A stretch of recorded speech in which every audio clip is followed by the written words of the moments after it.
Sometimes in our childhood, we may have all experienced a point of rejection. Unfortunately, not everyone heals from those moments and it transfers over into our adult life. I am your host, Tiffany Singleton, and welcome to the Trauma Overhaul Podcast. I'm your co-host, Aaliyah Simon.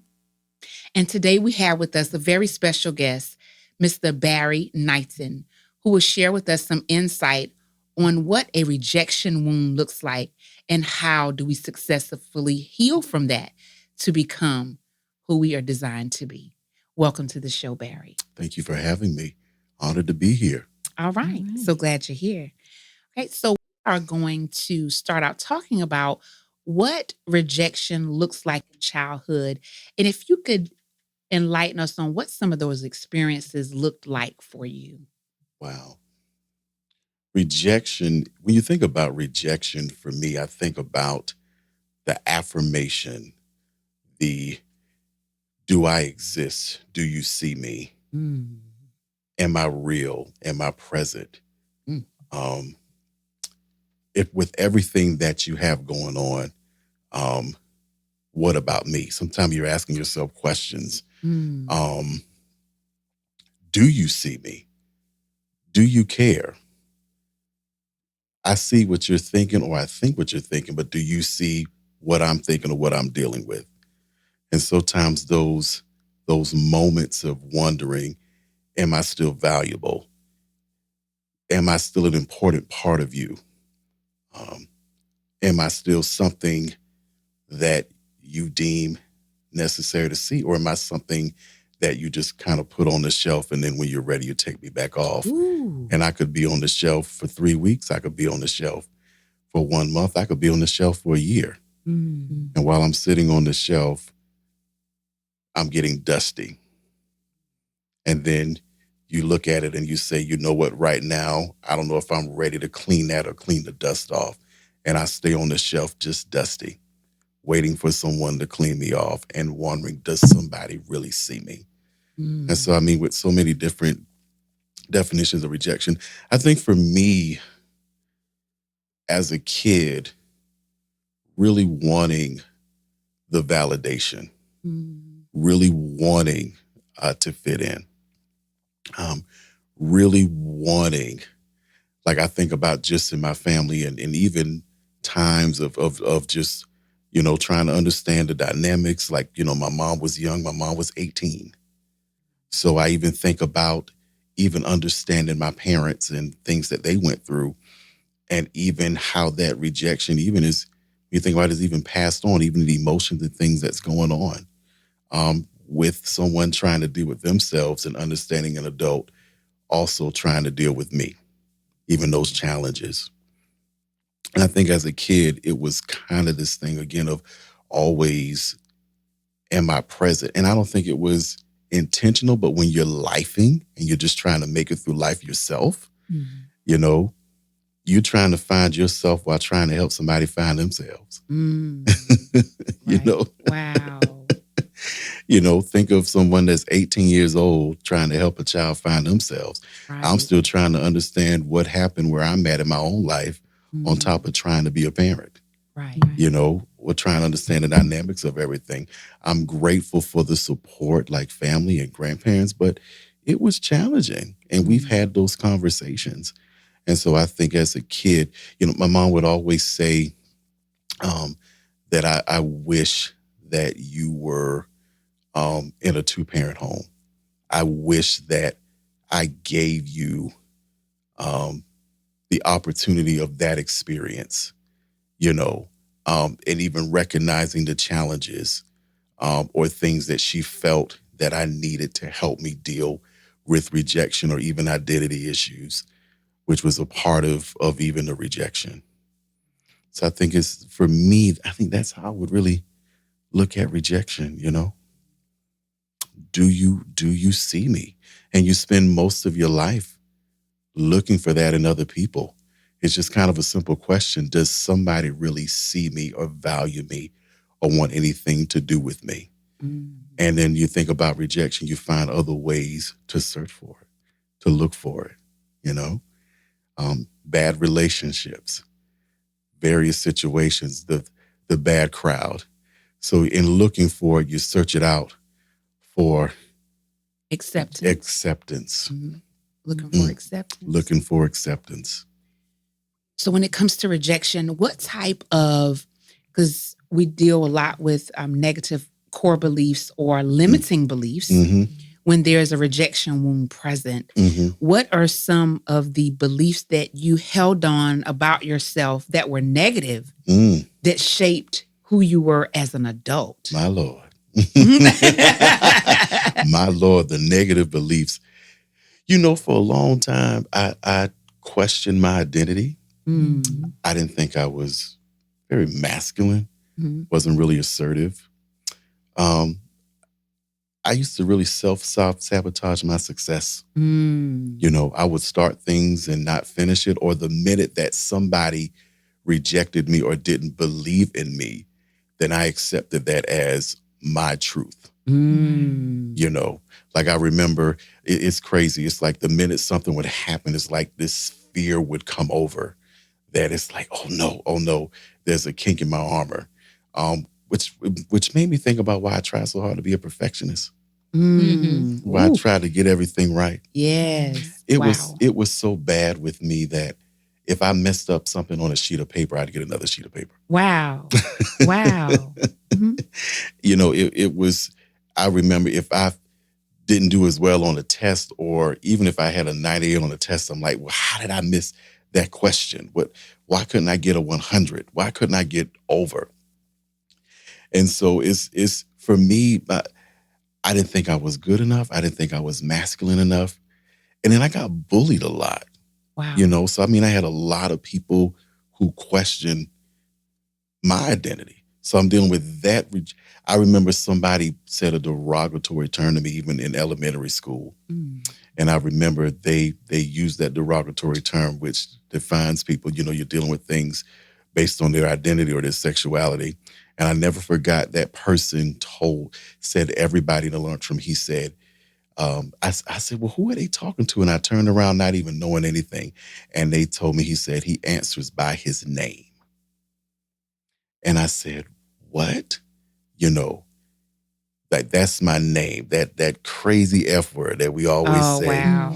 He answers by his name. And being kids, I remember those experiences. And I spent a lot of time questioning my worth. Am I really important? And even around that time, I remember, you know, going to church, the church being a pivotal part of that, of helping me to overcome. But those challenges where I just never felt secure in myself. I was always paranoid. What if they see me walk a certain way? What if they see me act a certain way? What if my voice isn't deep enough? What if they see the kinks in my armor? Maybe they see it before I see it.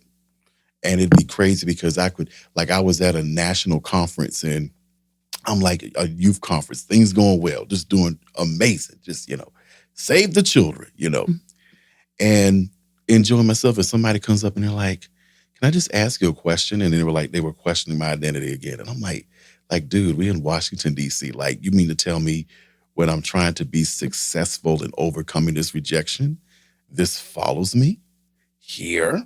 So, oh my God, how do I fix that? How do I cover that up?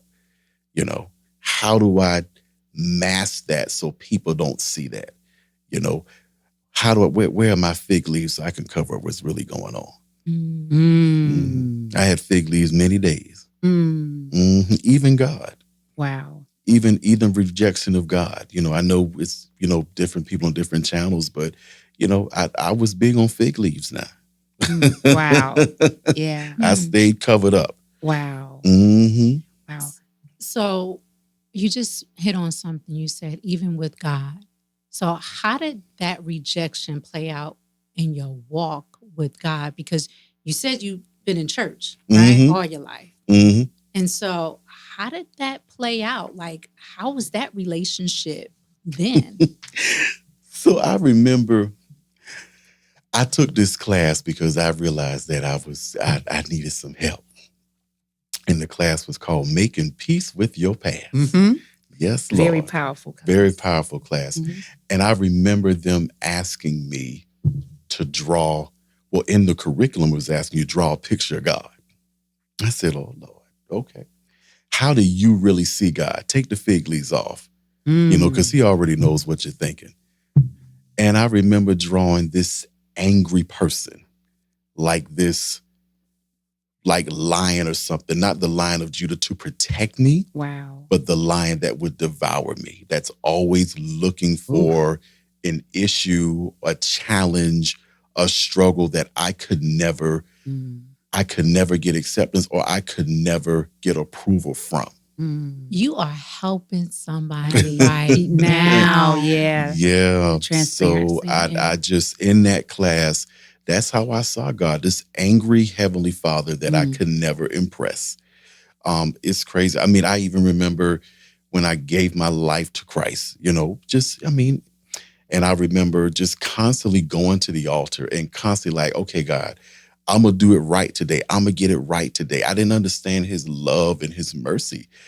Everything was legalistic for me because I want you to see me get it right. I want you to see me I'm following the book. I'm checking off the boxes. I got all the steps right. Will you accept me? Do you see me? Do you love me? Look at what I did.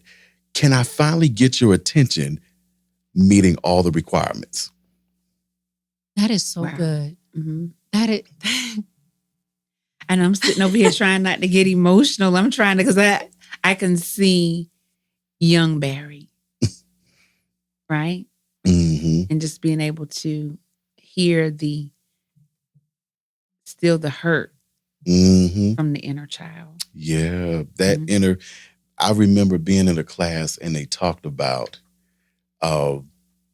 we were still talking about it because I actually did Making Peace with Your Past twice. So the Lord was still working. And I realized, how that played out and even in immature decisions as an adult.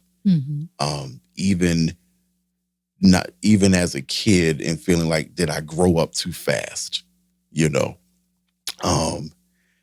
But just grateful, just in this moment, because even in the challenges, like those were pivotal moments where finally it's like I started really seeing God in a different light. But back then I didn't see that because the perfectionist was talking. Because I'm like, I've got to get this right to get his attention, to get the favor, to get the access, to be accepted. I did anything to do that. I remember, and I think this will tie in, that I was at service and I remember somebody was speaking over me and they said, I never forgot this. And they said, though people don't highly esteem you, God highly esteems you. And you think about the meaning of esteem, even with rejection, the favor, the regard, the affirmation that comes from that for once I realized that I didn't have to try to earn it. It was already given. But it took years in dealing with rejection to get to that point to accept that.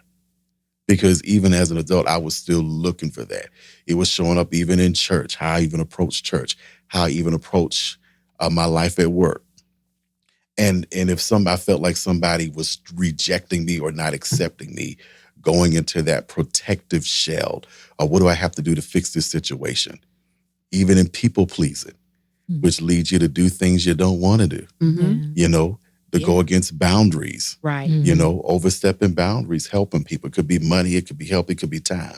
Because I can't take, I got to hold on to you. You might be making me sick. The water may be contaminated, but it's still water. Wow. Wow.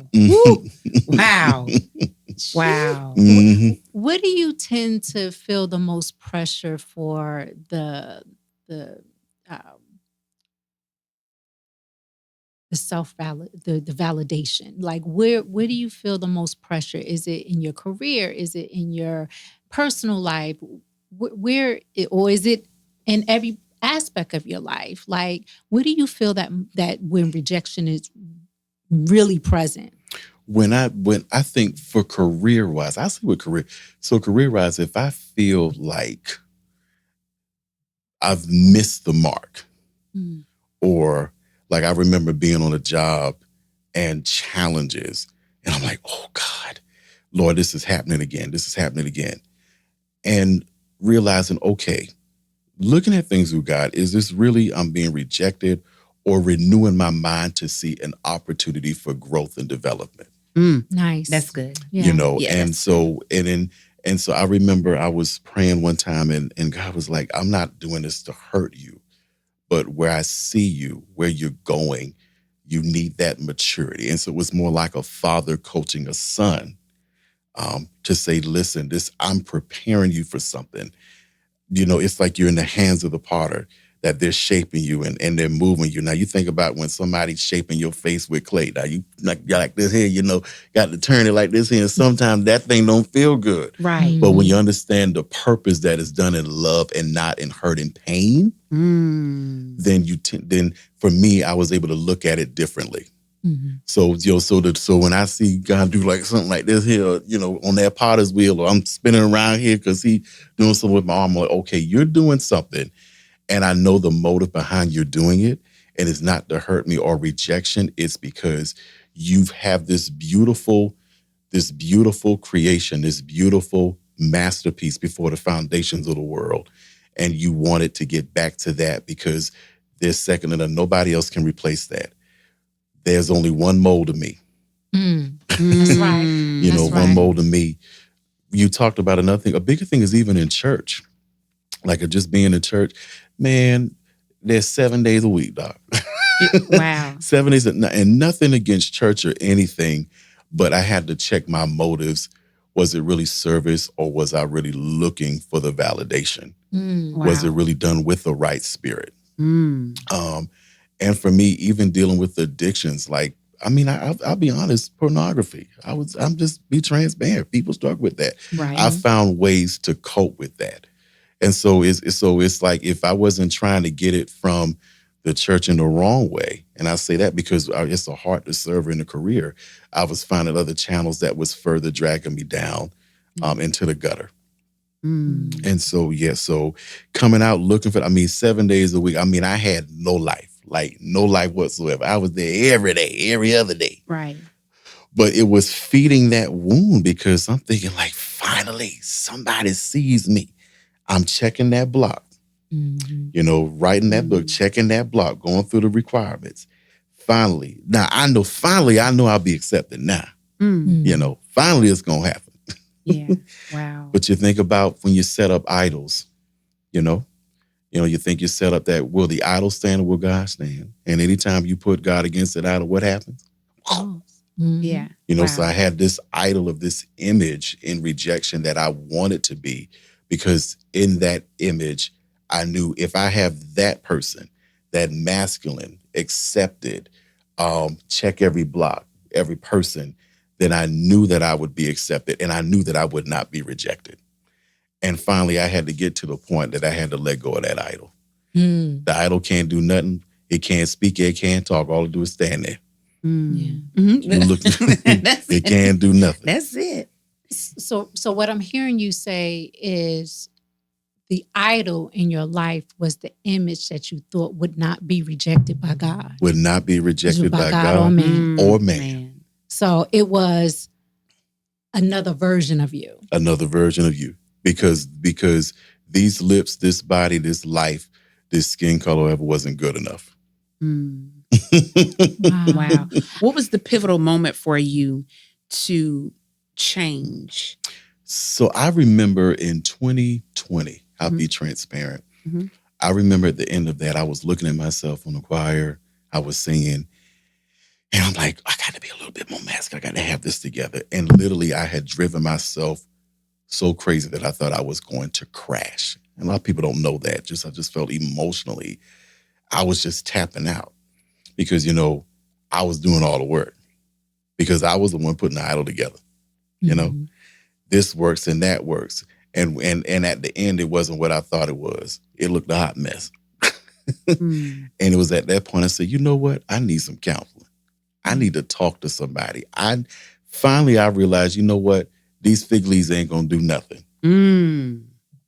I had to take them fig leaves off. Mm. And so I did two things, and I'll be transparent. I did counseling, and I did a Christian sexual addictions group to face the issue that I had with Oh, pornography. good. I realized that I needed to deal with that. I hadn't been as transparent about that, and I realized that if I don't do anything, I'm gonna lose my mind.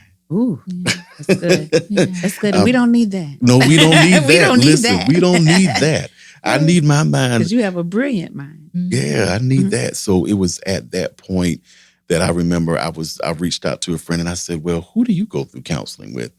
And I never forgot, I met with a gentleman and just the name, we talked about the bright side. Just the name was absolutely amazing. Mm-hmm. And so I started going through counseling, and my counselor wasn't a cute counselor. He was in your face. I never forgot he had this multicolored chair, and he'd sit there, and I tell you, there were many days I left there mad. I called a friend and said, this ain't how it's supposed to go. They supposed to help me overcome and deal with this. This ain't no real count. What kind of foolishness is this? But God was challenging me. I couldn't go in there with no fig leaves. Either I was going to go in there and get the help and take them fig leaves off, or I was going to hide and be in the craziest place and be just as crazy leaving there before I went. Because I wasn't willing to be honest and truthful with myself and truthful with God. Like you don't already know what I'm thinking. That's good. That's good. And so as you were doing that work to unpack all of the trauma, to deal with the issues, to address them, how did you come to a place where you embraced your identity in Christ? So I remember sitting with the counselor, and I'm just raving about everybody. I was talking about this from the job to the pastor to everybody. And he had this multicolored chair. He just sat there just like I am right now. Just like this, just as studious. And I remember he asked me a question, and he was like, so is that your God? And he was talking about people. Is that your God? What's really your God? What do you really worship? Because it's pretty obvious you ain't worshiping him. Is your pastor your God? What about your job? What is all this stuff? And I sat there for 20 seconds where he was going down the line asking me questions about what's really my God. What am I really valuing? 20 seconds, I just sat there like this. And for me, that was a pivotal point, because I'm like, God, you're not even in place, but I had to be honest with how I saw you. It was at that point, I remember I took a picture of myself that summer. And when I saw that picture, I said, oh my God, I don't look the same. Wow. Yeah. I said, wow. That it was something about that picture that I saw the piece that finally Barry Knighton is really accepting himself. He's accepting his skin color, how he talks, how he carries himself, how he walks, his gifts, that it's not a mistake. The mannerism is not a mistake, but fearfully and wonderfully made. And it was just something about that picture that I said, I'm not the same person before I came in. It was like this peace, because I remember sitting in those sessions and crying. I remember sitting in those sessions and we're dealing with things where my counselor said, Barry, that was abuse, that I didn't know it was. It gave me a safe place to take the fig leaves off and just be honest. And I saw the change after that, where I really started transforming and really started saying, you know what? It's always going to be somebody that ain't going to like me. Absolutely. Absolutely. It's always going to be. Absolutely. I don't care if I'm not called to everybody. That's right. None of us are. Yeah. My voice, somebody hear my voice and get irritated. Somebody else hear my voice and get inspired. Right. Yes. Do I worry about, who's being irritated? Right. Or do I worry about or be concerned with who's being inspired? Right. And so that's when I started saying, you know what, if I spend my whole life trying to fit in everybody's box, I'm going to lose my mind. That's instead right. of staying in my lane and saying, I ain't called everybody. That's I ain't right. called to be everybody's friend. That's right. I'm not called to be everybody's mentor. Yeah. I'm just called to be who I've been destined to be. And whoever I'm assigned to, or if they're assigned to me or whatever, they'll come, Right. you know? And that started the journey of me really loving myself, not pimping the church or anybody else to get my needs met or to deal with that rejection.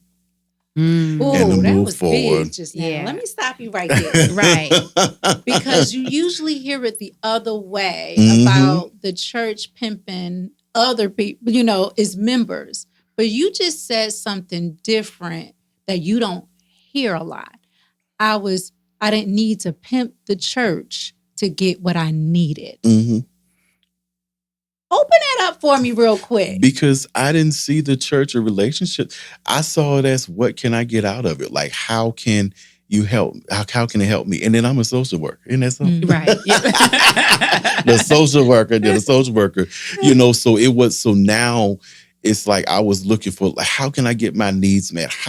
Because I wasn't looking at it as like iron sharpening iron. I had this idol that I was constructing, and it's like that, and I was trying to maintain this idol, and it wasn't helping. And the idol was broken. So the only other place I had was to come up in God, because I said, okay, whatever idol I construct is going to fall over. So I realized, I started looking at people not as objects to devour, but people that I can invest in, that I can walk with, that's something that I can contribute to their life, because that's who Barry really is. That's who I am. I was called to social work not to take, but to give. Yeah, we understand boundaries and all of that. Absolutely. But I realized they weren't objects or projects anymore. They were somebody that now I'm thinking about their needs, their processes, what they're going through. And I realized that I have something to contribute with everything that I've been through. I have something that I can sow into somebody else, that I don't have to be a victim anymore. I remember it was a message that we listened to in TD Jakes. I remember that. And the message was called Forever the Victim. I don't think so. Ooh.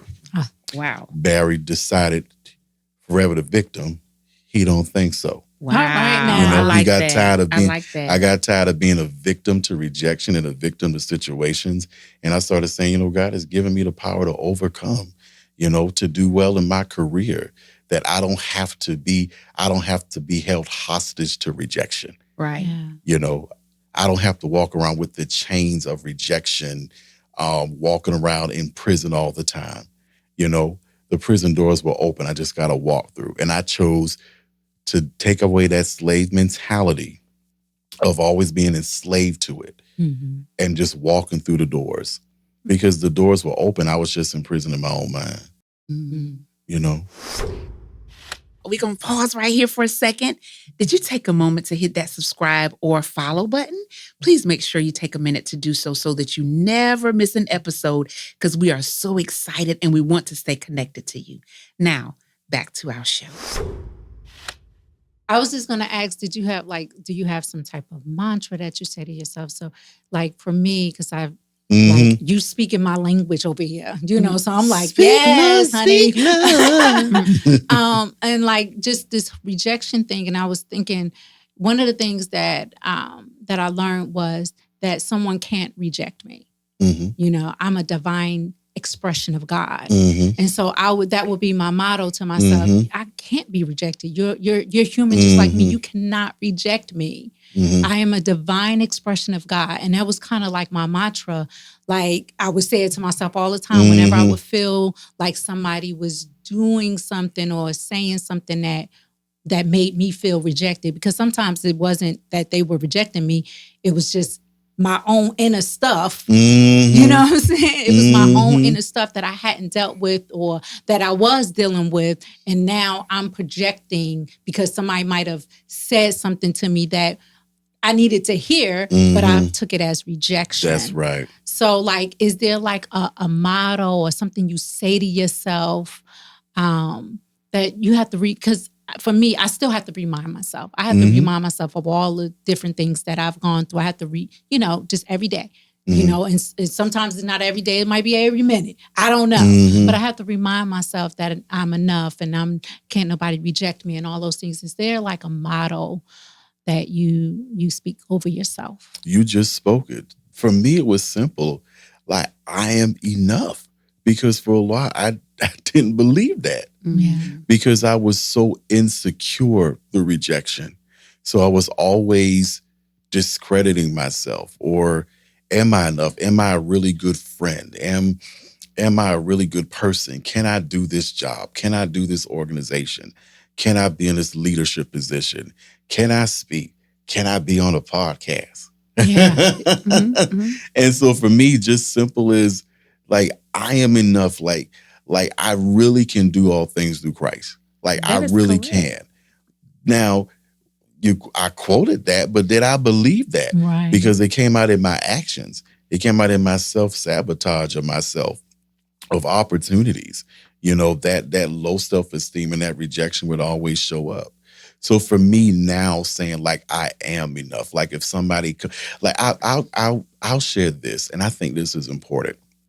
So I completed like a men's discipleship group, and I never forgot they were asking us to like homework. Like, okay, your homework is get with some guys and do this. Now, keep in mind, I was like, well, Lord, what man gonna listen to me? Because I don't think I'm the most the most masculine person. I didn't have a partner. And I said, you know what? Either I can sit in this seat and mope and talk about what I don't have, or I could say, okay, God, I'm gonna change the narrative. I'm just gonna reach out to some That's it. people. That's it. And I'm just gonna say, hey, who's available? Who want to do their homework? So I just say, you know what? I dropped in the chat, hey, anybody want to do their homework? Because we had different assignments. Well, it turned into 2 Zoom groups Wow. that I led. And they actually gave me a shout out in the actual men's group, like in the group when the coaches came. And I said, Lord, for me, as insecure as I was walking in rooms with men, wondering if I would be accepted because I didn't think I was good enough. Here I am, by your grace, sitting here leading two Zoom calls at lunch as we're going through our homework. Mm-hmm. And I remember when we were pinned and I stood on that stage and I said, God, thank you. Thank you that I didn't self-sabotage this, or I didn't allow rejection and my mannerisms and weaknesses and everything to speak for me. I walked in my authority and I said, I'm going to do this, and I'm not going to be held a victim to that. And I was just grateful to God that I accomplished that. But what would have happened if I just been like, what was me? Barry can't do this. Barry ain't, Arnold Schwarzenegger or somebody like that. Barry isn't Rambo. You need Rambo or somebody else to do it. You need Flex Wheeler to do it. Barry ain't Flex Wheeler. You're telling your age, right? Rambo. The kids don't know about Rambo. Rambo. Oh my. So listen, I said, I'm not walking in there as Rambo. I'm walking in there as Barry. Mm-hmm. Yes. And I realize these guys got to be inspired in God. I'm not going to make any excuses anymore. Yeah. The Lord said, Barry, come forth. Come forth. Come forth. Took them grave clothes off like Lazarus. What I heard was, Come forth. what I heard you saying was, Lazarus Barry. When I finally activated, there was some people that was waiting on me to be activated. There was some, like it was, like, yes, we're so like, sometimes we can be so like self, self-aware, that we forget that there's points in our lives that we have to get to, because there's a people that's waiting just for you to be activated. Assignment. That's assignment. Mm-hmm. I was just, now see, you over there, you better speak. Y'all better speak, my ladies. Speak on. Yes. Don't start, Barry. Yeah. This the trauma. This the trauma overhaul. We overhauling and walking in purpose. I remember sharing with my students, because I'm a professor in the College of Social Work, and I was sharing with my students. I said, because I'm like, Lord, this generation's so quiet, and I said, I don't care how your voice looks. Your voice may come out in writing. It may come out in speaking. It may come out in a podcast. But who are you cheating by not speaking? Yes. Mm-hmm. Who needs to hear something from you that you're saying because, but because you're afraid or your insecurities, somebody needs your voice to speak and advocate for them. That's Yeah. it. And if you're silent, what happens to them? What happens to the people that are divinely connected to you? Yeah. And so that I had to look at it like that as well, like what you guys said. Mhm. You know, who's connected to my voice? Yes. You know, I don't know what everything. I don't know everything that God has. I know there's more, Mhm. but I realize I'm cheating some people because it's people that are called to my voice, not because I'm trying to be some prima donna. Now, you know, I'm sober now, you know, but I realize that I've got a voice to speak and I want to use it. Oh, That's And I absolutely. want to, and even as a social worker, that love, that compassion, now the love of the Father, not the rejection and the perfectionist trying to gain his favor that's already given. Yeah, So you went from doing to being. to being. Yes.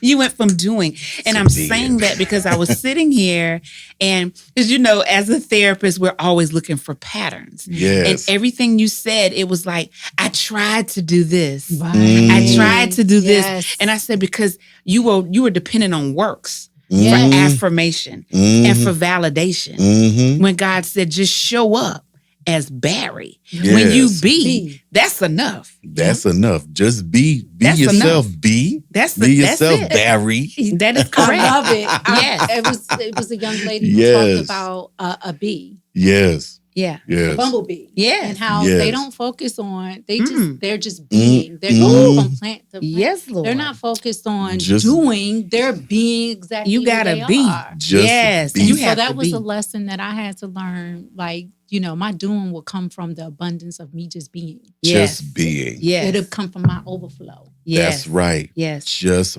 being. I And- love that. And rejection is a normal part of life. Right. So I think we need to point that out because we've all have been rejected, including myself. Mm-hmm. And initially you might feel like you just said, I'm not good enough, or what did that person have, you know, that was Right. better than what I'd come with. Mm-hmm. So then we get into the compare despair.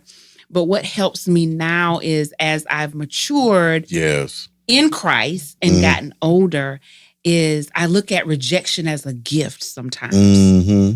right? Because Yes. sometimes it's what we want, but it's not what God has for us, right? Mhm. So sometimes the rejection places us where we really need to be. Mm-hmm. Because if I take this opportunity and it wasn't meant to be, I miss my divine assignment. Mm-hmm. So sometimes we have to look at it as that.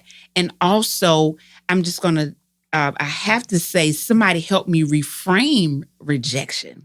Yes. So I was Mm. talking to someone, I think it was Elder Angie. I was talking to her one day, Renewing your and mind. she said rejection is not that you aren't good enough. Sometimes rejection is somebody not having the capacity to hold or receive what you have.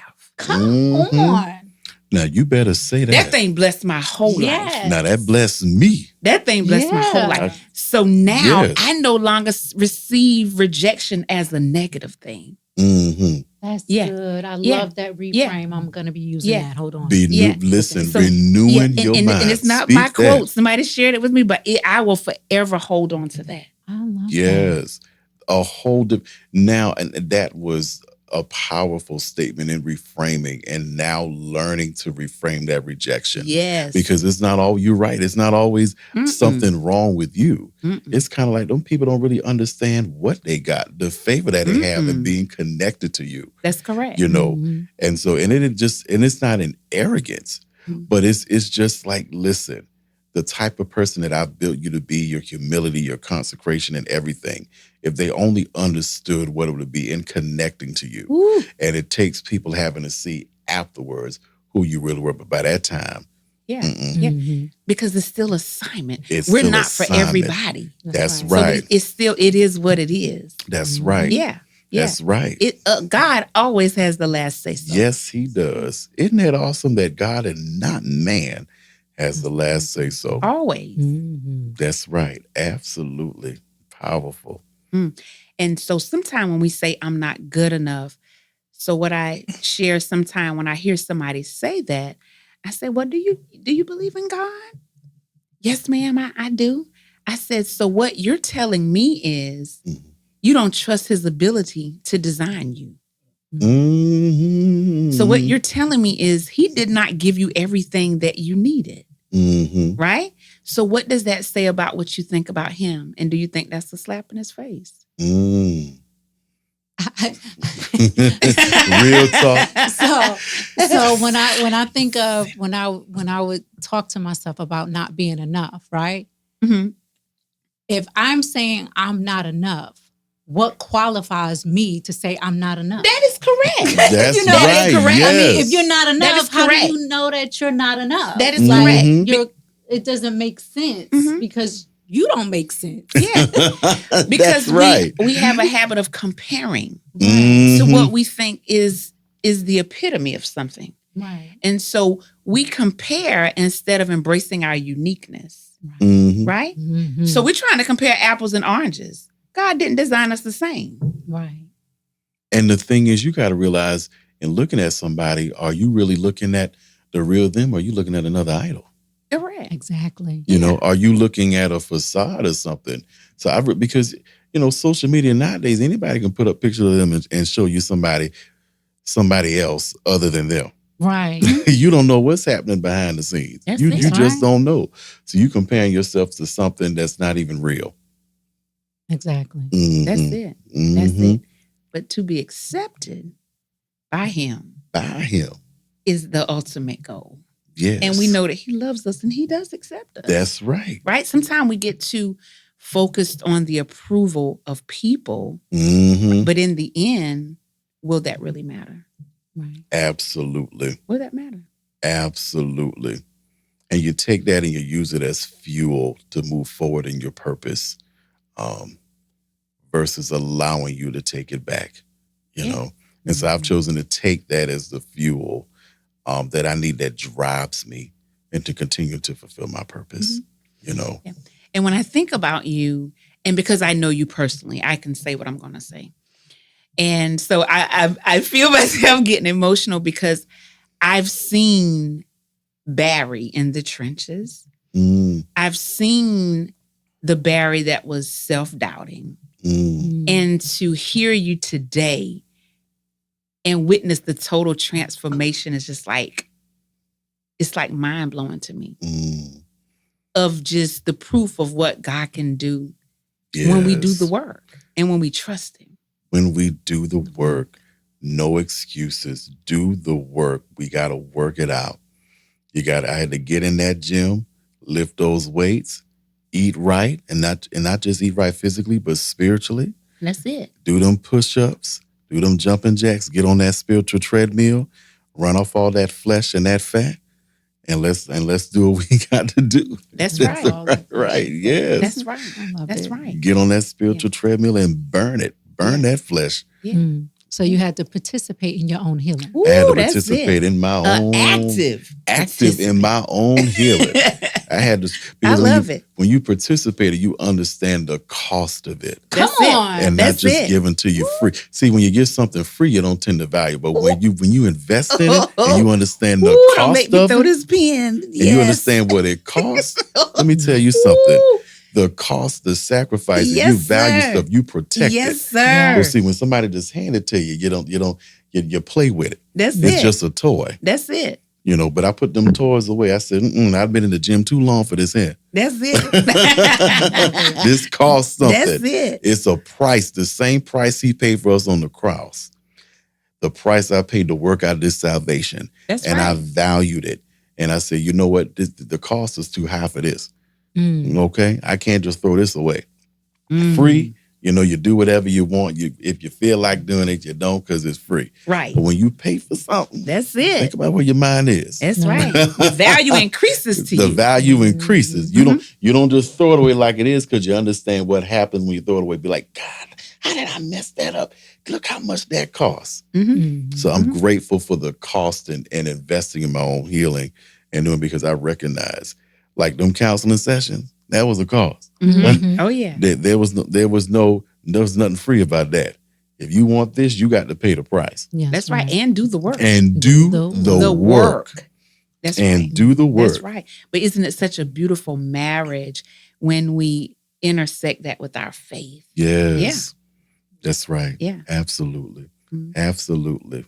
Mm. Mm-mm-mm-mm. So in closing, let's just one final question. Let's talk a little bit about how our evolution hmm is important in us really arriving in true identity hmm and how we have to evolve into different versions hmm to complete our assignment, hmm right? Who you were at 23 cannot complete what you're doing now, Mm-mm. right? So it took all of those stages of transformation for Barry to Exactly. get to Barry 4.0, That's for right. him to get where he is now, That's right. right? That's right. So even just like we talked about on our earlier episode, we have to embrace the positive things that came out of the rejection, That's right. right? That's right. Yeah. And then we can say it wasn't easy, but it was worth it. Somebody told me recently, I remember I was visiting a church and the lady told me, she said, you know what? God is saying you finally listening to me. That's good. Simple but good. Simple, but you're finally listening. Yes. Now you're open to receive because he's not competing with the rejection and with the other junk that was blocking his voice in our relationship. That's it. Woo. That's good right there. I'm You know. telling God is not competing with your rejection. You know what I'm when saying? God is not competing with your trauma. With Yes. my trauma. Ooh, Isn't that good? that's right. good. That's a whole nother show. Because That's what I'm every- telling you. because Because every- guess what? They yes. will not win. It will not win. It will not. Every time he wanted to speak, my rejection would speak. My trauma would speak. My insecurity would speak. But My not self-doubt anymore. would speak. But not anymore. Not anymore. Because we're into Hallelujah. being. We're into being. We are being. And so that for me, and that actually was just last year, November. Mm. Finally at a point of like, you're really listening to me. And even the promise of now time being redeemed because I'm actually listening and opening myself to hear and to do things that I didn't allow myself to do because of rejection Yes. and because of all the other junk or things that was blocking it. And Mm. hearing his voice brings clarity. Mm-hmm. Clarity. Clarity. No more confusion. That's right. The direction is clear. Clear, concise. The next, and it's just the steps, being able to take those steps and not allowing the fear that came with the rejection to stop that. Yeah. Mm-hmm. Yeah. Like the old folks say, mm-hmm. All right. Well, that's all I have. You have any last thoughts for the audience? I think we've covered good ground. I here think tonight. we have. I would tell them, know who you are, that you're important, That's good. and that he is no respecter of person. Sometimes we look at people and you're just kind of like, God, how did that person? I don't get it. But I'm telling you, all he's waiting for is for your yes. Yes. Ooh. Just That's say yes. Don't sit there and put this, you got this plan. You give him a plan, he'll change the whole thing. If I tell you how many times God changed my plans, For real. but it was And even mine too. better than I expected. Yeah. Yes. God, I don't know how to do this. Just say yes. Yes. Yes, God, I see it. Yes, God, I don't know how I'm going to deal with it, but I'm going to do something that even will make me afraid Ooh. because of my rejection and That's my good. fear. I'm going to say yes to you Mm. and allow the Lord to show who he really is, Mhm. not skewed through a dirty lens of glasses, but allow him to clean the glasses so you can really see who he is to you and how he values you. That's good. Mhm. That's Yeah. good. Yeah, that's what I would tell you. So take, and I'm still evolving.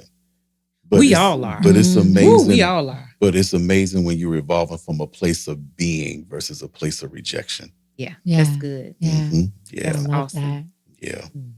Listen, well, thank you for taking time out of your Thank schedule you to for having be me. with Yes. us The tonight. two amazing ladies Oh, on the thank trauma you. overhaul. Oh, These thank you, Barry. wonderful vessels. Yeah. Thank you. And we have to Yeah. have you back. Yes, We're going to have you definitely. back. I'm ready to come back whenever you need me. I'm here. I am here. Let's walk in this being and let's do what we can to help as many people as we can. So I am truly honored and thank you for having me.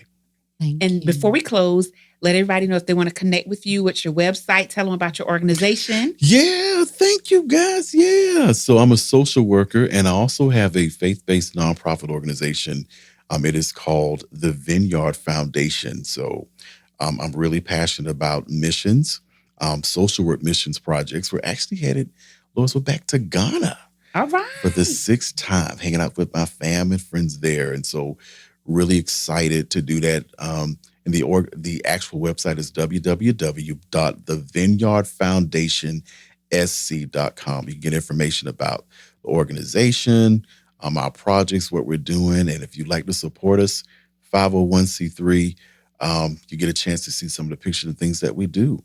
And so again, I thank you in advance for your support. And I'm just so thankful for the trauma overhaul, giving me the chance to talk. So thank you guys. All right. All right. Yeah. Thank you. And once again, to our wonderful audience and listeners, thank you for tuning in, and we look forward to sharing with you on the next episode.